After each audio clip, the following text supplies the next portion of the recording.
person drinking tea over there. Isn't that Yelan? Oh, looks like she's having some kind of tea party with friends. We're just in time. Transportation plan. Aren't we gonna go say hi? Well, Officer Edler, after all that work, I think we've got them this time. Might take a few days to wrap up things in the field. In the meantime, I think you've earned yourself a break. Much appreciated, Miss Yelan. This case really took it out of me. 13 strongholds. One thieving weasel after another. We rounded up so many people, you almost start to hope a few were innocent, just to balance it out. I'm just glad we finally took down these crooks. Anyway, I'm gonna drop in on that old classmate of mine in Chaoying Village and reminisce about old times. Don't forget to take some tea and dim sum back to your friends at the Maison Gardiennat.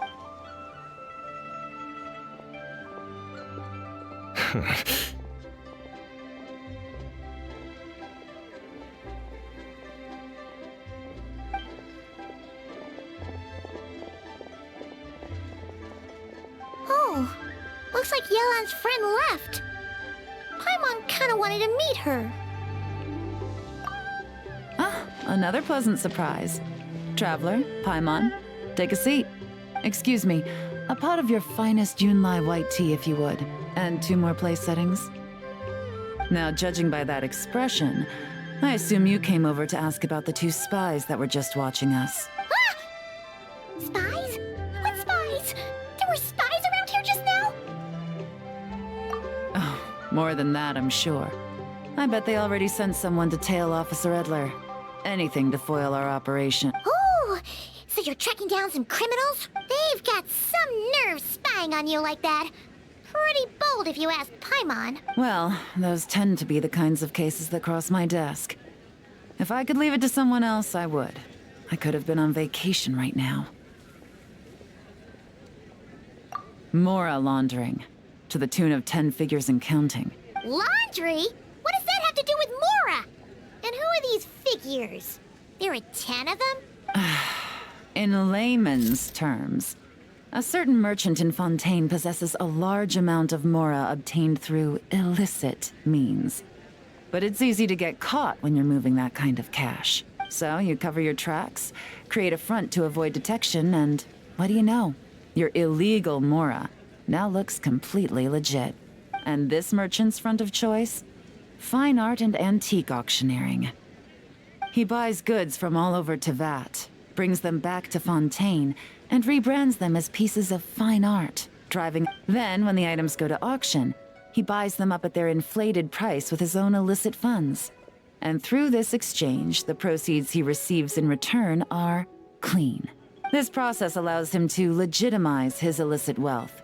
He even launders Mora for other criminals as well, a business which earned him the title, the Dark Financier.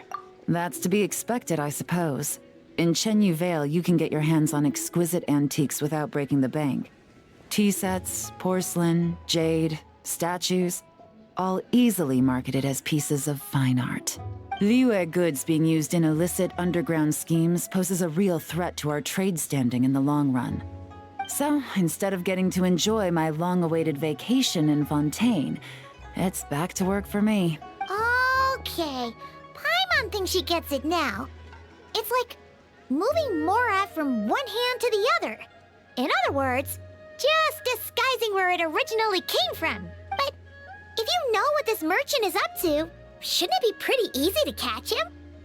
You go to the auction, wait for him to appear, then nab him right as he goes to purchase his expensive piece of Liyue art. Not a bad plan, Paimon.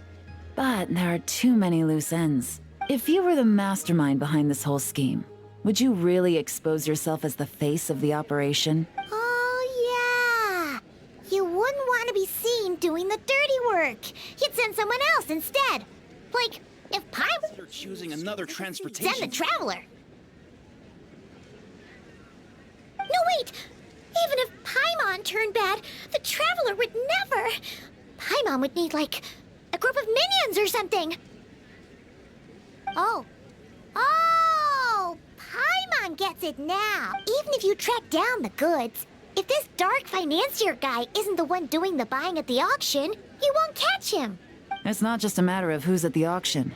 You also have to source the goods, transport them back to Fontaine, get them to the auction house, none of which are tasks he performs himself. He has a whole crew to hide behind. Tracking down the goods is already complicated enough. They change hands so many times, the trail is almost impossible to follow. So the most logical course of action is to play the long game. You start small. You find someone you can follow behind all the smoke screens, who'll lead you straight back to the dark financier himself. Well, wait, so you were just pretending? Right you are, Traveler. Working with the Millilith and Officer Edler, we managed to launch attacks on all of the Dark Financier's strongholds, which allowed us to nab most of his crew. Those spies just now were his most important agents, the two people he trusts to have direct contact with him. The first is Corday, a senior member of the Fontaine Antique Association, in charge of auctioning off the goods. And the other is Dodamani, a ship owner from Sumeru and longtime cargo transport. They're under pressure to salvage the situation, so we let them slip through the cracks on purpose. The goal is to make them think that, by some stroke of luck, they're in the clear and have room to act. They think keeping tabs on Officer Edler will allow them to operate under her radar and get whatever remains of their goods out of Liyue. But little do they know, while their attention's fixed on her, I'll be secretly gathering the intel that's gonna bring them crashing down. So, interested in coming along for the ride? I'm curious how you take to this line of work. Could be some potential there.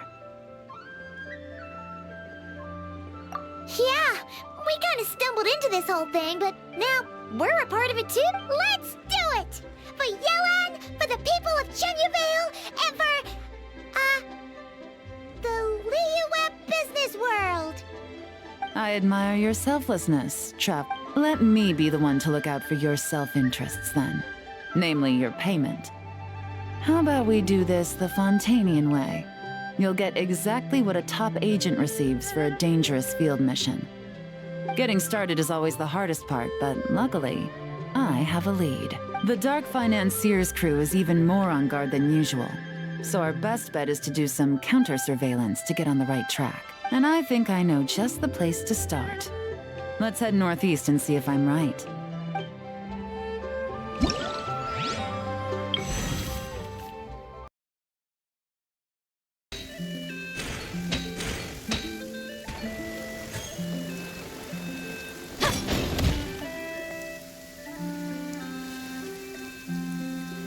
All right, let's start our investigation here.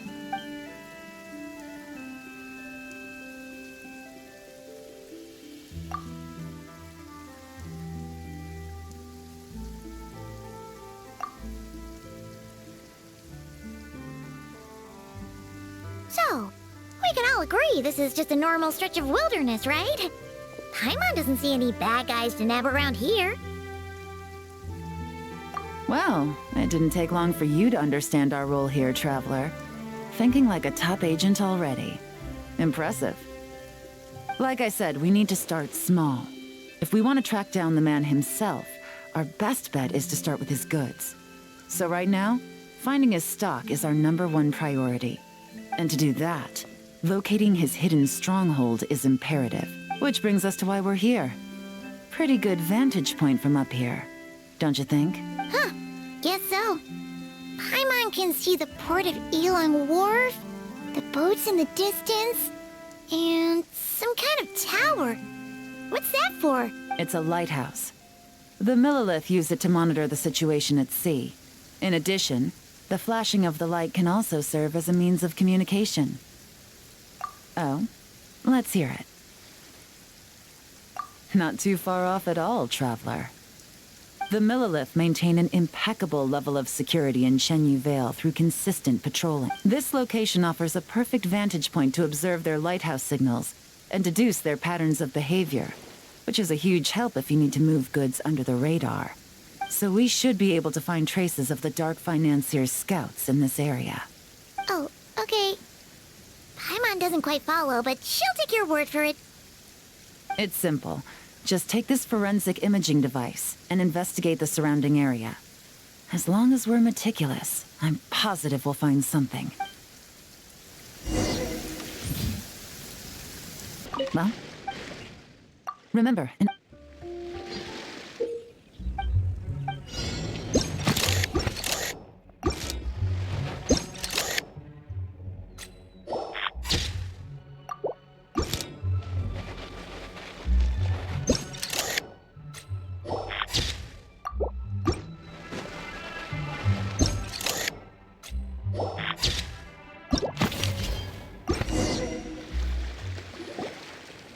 some good finds. Whatever door this key opens could be critical to the investigation. And this carrier pigeon tube contains several coded messages. Huh. So there really is evidence around here. It's like these guys aren't even afraid of getting caught. What if the Millilith noticed them spying and decided to investigate? These objects suggest the Dark Financier scouts were likely disguised as fishermen. People like that are trained not to crack under pressure. All they'd need to do is come up with a believable excuse, like needing a place to rest. The Millilith can't investigate or apprehend a civilian without probable cause. Ugh. Paimon can just see their smug faces getting away with something like that. Not to mention, the traces on these objects are fresh, which means the scout here is still active and wasn't among those caught by Officer Edler.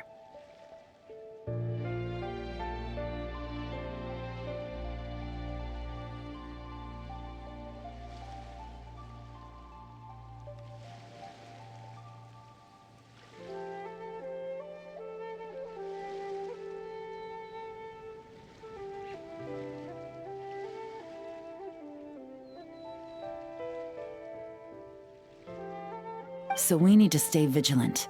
We can't let them know we're still on their tail.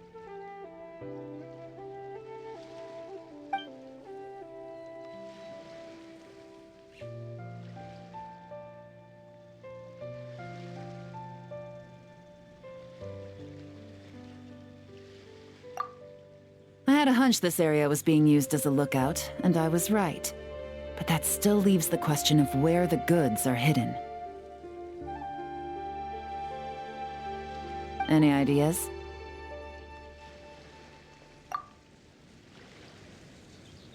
Spot on again, Traveler. Looks like you don't need anyone to hold your hand when it comes to deductive reasoning. Given a carrier pigeon's speed, the two locations should be close enough to deliver messages quickly. That means the base we're looking for should be within a certain radius. Ruling out areas within line of sight of the lighthouse, as well as places with a lot of foot traffic. That just leaves the shallows to the north of Mount Mingyuan? That certainly sounds plausible. You have the cover of the mountains, and the advantage of hiding right under the authorities' noses. Well, our next destination is decided then. Let's go.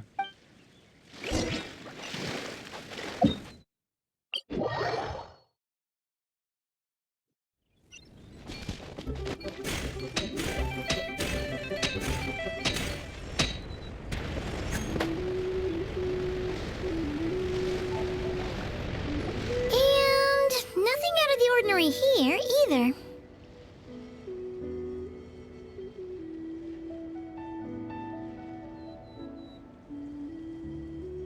That's right. No detail is too small to investigate. I believe in you.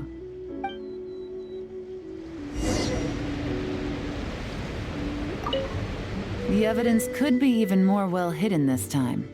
All set? All right. I know you have an eye for detail.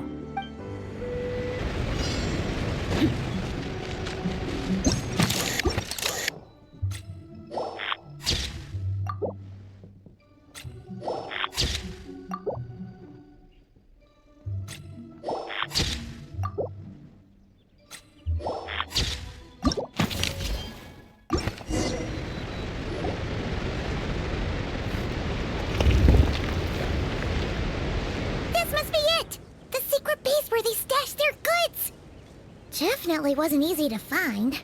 Well, well. Looks like you tracked it down in no time at all. I see your potential as a solo field agent, Traveler. Now, time to test out the key we found earlier. Let's see what surprises could be in store. This isn't their home turf, so I doubt they had time to set more traps. Should make our lives easier. I'll take it from here. The last thing we want is to leave traces behind in there. Caution is the name of the game. You two keep a lookout. Make sure no one barges in while I'm in there. You got it! This is a first for us, but the Traveler can do anything. He's got your back! Good point. Yelan doesn't make mistakes like that.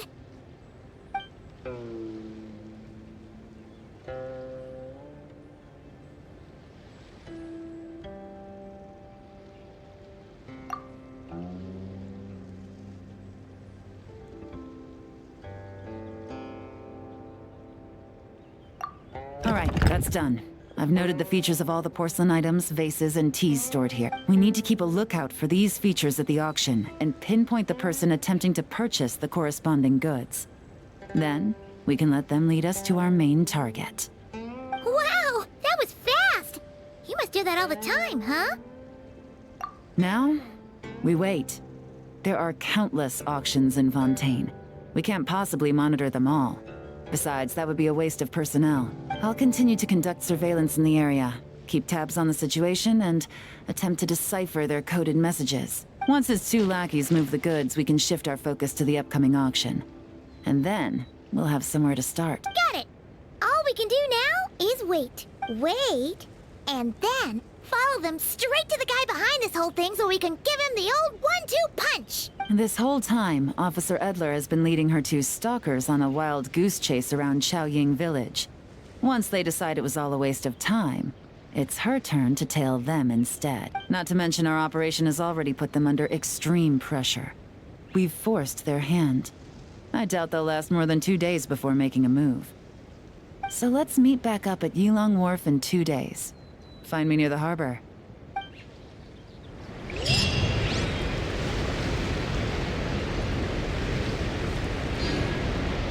Fearless. And never star goes out!